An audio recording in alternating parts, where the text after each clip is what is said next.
Welcome back. Hello again.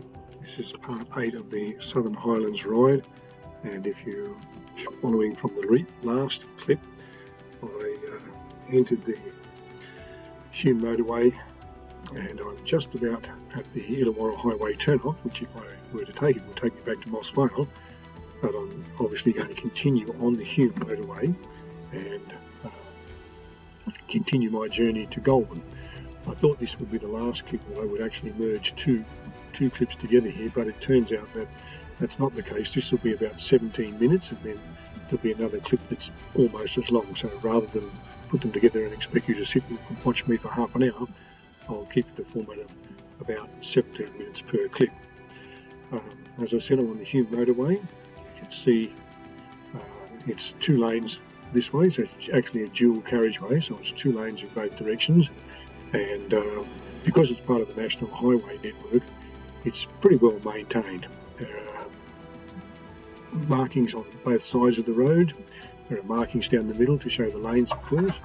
There are good wide shoulders where you can pull over and get out of your car or off your bike or whatever, with the usual caution of making sure you check before you open the car door or get off your bike, because cars do hurtle down here at a pretty good speed. The speed limit's 110.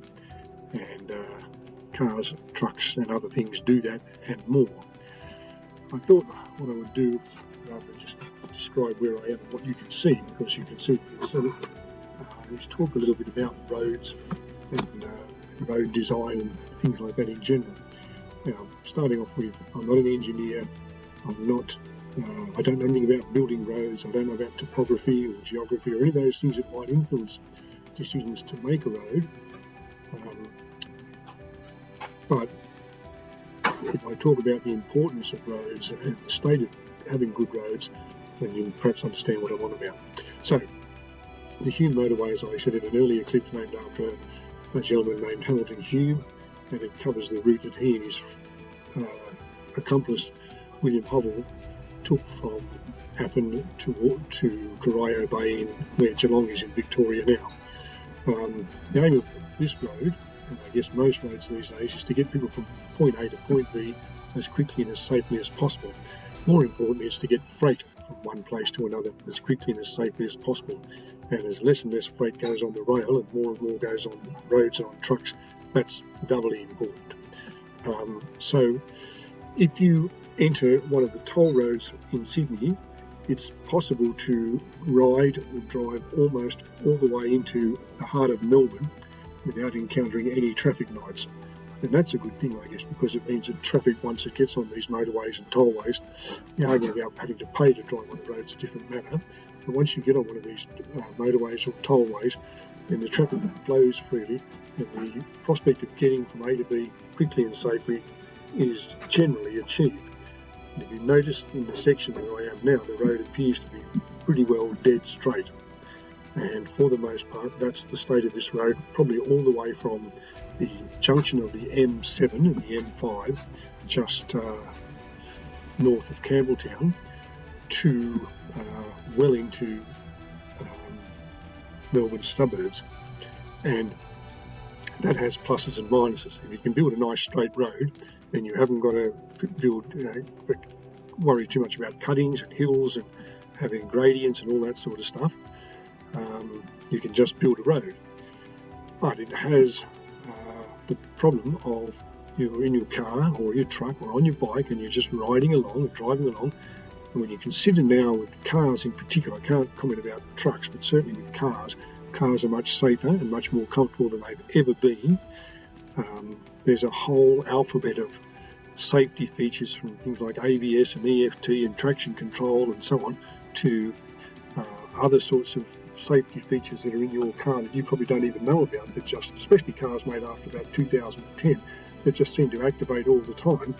And of course there are now even talk about self-driving cars that once you get on the road like this and put your car in, say, cruise control, all you've got to do is concentrate on steering. And you add into the fact that most cars now come with air conditioning as a standard. You drive with your windows up, the radio plays audio files quality sound, You can play the music through your phone or whatever, any number of devices like that. It's almost like sitting in a lounge chair, just moving along the highway.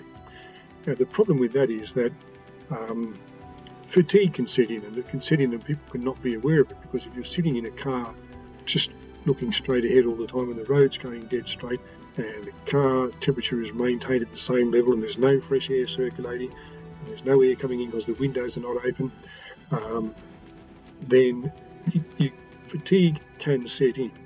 And so you see these campaigns on TV around holiday time, and there are signs on the road everywhere saying stop, revive, survive, and all that sort of stuff. And the notion is that you should drive for about 2 hours and then either get out of your car and spend 10, 15, 20 minutes just outside the car in the fresh air, walking around the rest stop, or if you pull into one of these service centres that I'll talk about in a moment, getting a coffee and going to the toilet and all those sort of things before you get back in the car and go again, or if it's possible, if there are two of you, of course, swapping drivers.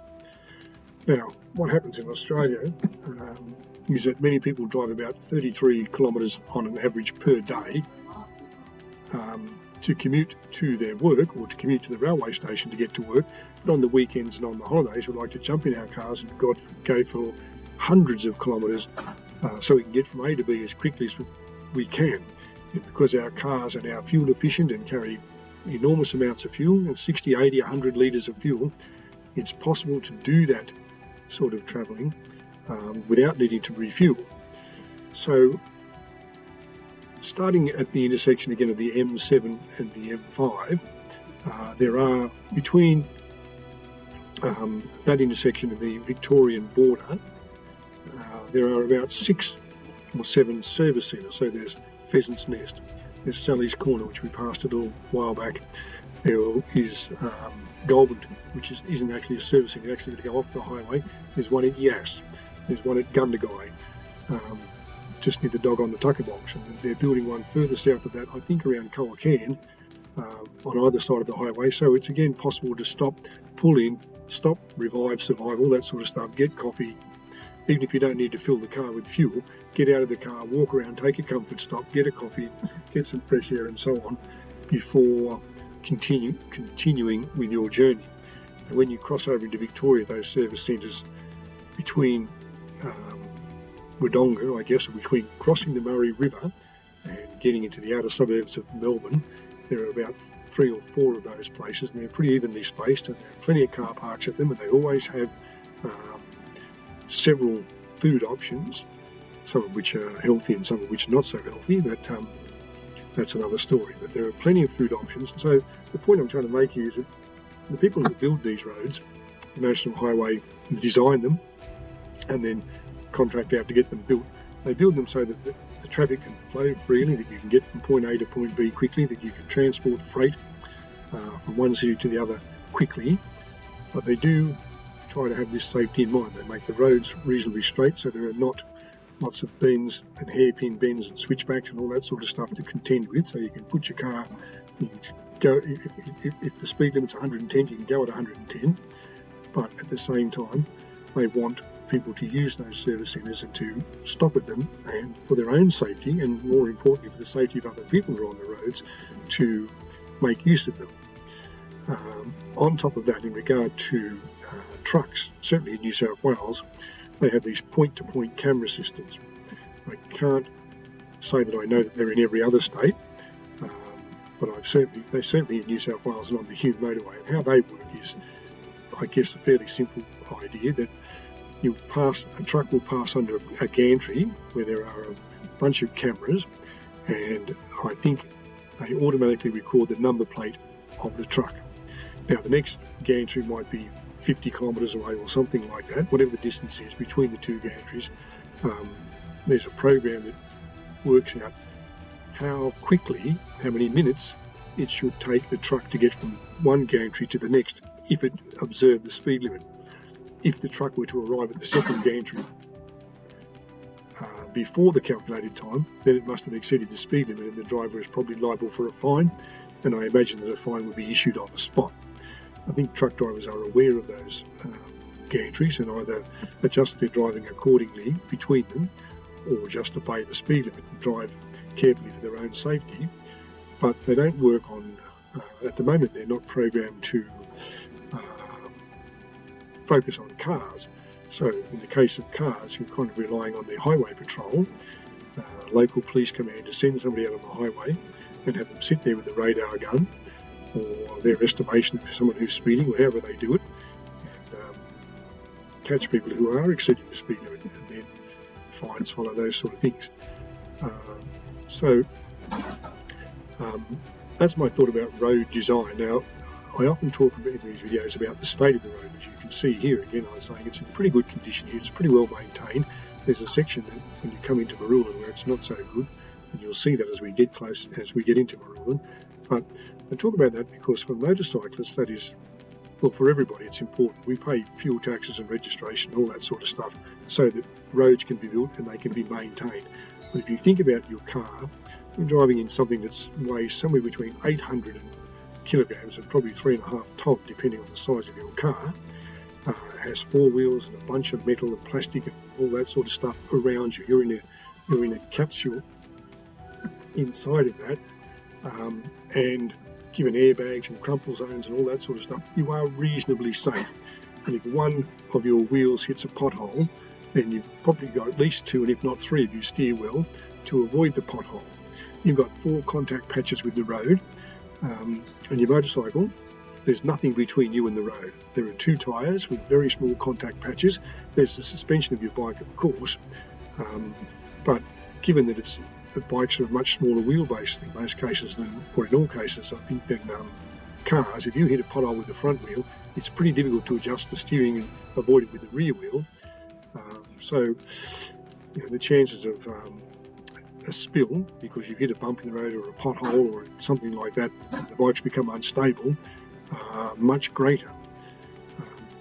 So I say often when I'm talking about these kind of things that people should ride to the conditions. And I'm not here to be the safety police and tell people what to do and how to do it, but ride to the conditions. And if you don't know the road, then although the speed limit may be 110, it's not necessary that you do that speed. Maybe ride a little bit slower, be especially cautious at the edges of the road or near the shoulders and even around the centre line, because that's where there could be potholes or divots or chunks out of the road or whatever. And for a motorcyclist, those things, well, they're not always fatal, but they can be difficult things to negotiate and to deal with. I always say drive to the conditions, and as well as driving to the road conditions, I obviously mean drive to the weather conditions. So it's a bright sunny day, as you can see when I'm doing this ride, but even the bright sunlight can be a problem sometimes when you're getting the glare in your face through your helmet. It's hard to filter out because you don't have one of those shades that can pop down inside your helmet, and that can make visibility a bit difficult. But obviously wet weather, cold weather, those sort of things can make riding conditions much more difficult and much more challenging. And the third part of riding to the conditions is to ride to your capabilities and the capabilities of your bike. Now, I'll start off by admitting there that I'm a 68-year-old man, and so whilst my bike has on the speedo a mark that says it can go up to 210 kilometres an hour, I've never driven anywhere near that speed. I have no idea what the maximum speed is or was when I bought the bike, and my general safety comfort zone is between about 90 and 100. And if that means sometimes the people behind me get a bit frustrated, well, I will do my best to move over and let them get past me, or allow them to make their own decisions about what they want to do. In a dual carriageway here, they can just go in the other lane. It's a single road each way. Then they've got to have to wait until the road conditions are such that they can pass me. I'll speed up where I think it's safe to speed up a bit. But as I said, I know what my reaction times are. I know how long. I know that my bike is a big and heavy bike, and it takes a lot of distance to slow down. And so I've got to respond to those things and keep those things in mind when I'm riding. Just because your bike is capable of being thrown around through the bends as if it's on the track and everybody's going the same way, doesn't mean you should always do that. As I said, I'm not here to lecture people and tell people about to be the safety police. I'm just thinking about things that occur to me when I'm out riding. So ride to the conditions, the weather conditions, ride to the road conditions, ride to your own skills and abilities, and ride to the capabilities of your bike. All right, enough talking about roads and all those sorts of matters. I'm just coming to the outskirts of Marulan. You can see again, there's a few, as I said, there are places on this road where it's not well maintained, and the footage is a bit bumpy now, and you can see that black stuff they used to fill the cracks in the road and the asphalt they've used to fill the potholes and so on. This is a section of the road I consider is not well maintained. I'd say overall it's a rarity on this Hume motorway, but nevertheless it's a section that I travel frequently. So we're just on the outskirts of Marulan now. I mentioned at the beginning when I started the second clip, I think Marulan used to be the important truck stop, and trucks still have to stop there and go over the weighbridge. But since the highway bypass has been built, it's sort of grown a little bit and it's become a bit of a satellite village or town, if you like, of Melbourne.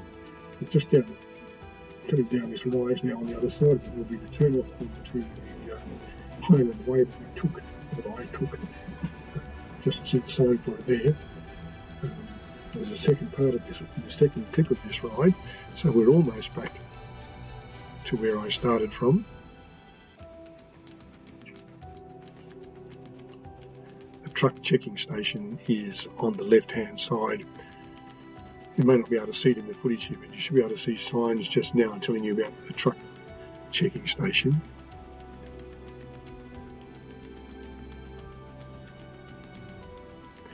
So the trucks pull off the road. I think they go past some cameras and a rolling road device of some sort. I'm not sure exactly how it all works. Get all the details and statistics that need to get taken, including that gantry there for the point-to-point cameras. And then they just go back on the highway. Alright, so this clip is coming close to the end. So I'll say thank you once again for watching and listening. And I will talk to you in the next clip, which will be the final clip, and I will make it back to Goulburn. Thank you for watching. I will talk to you in the next clip.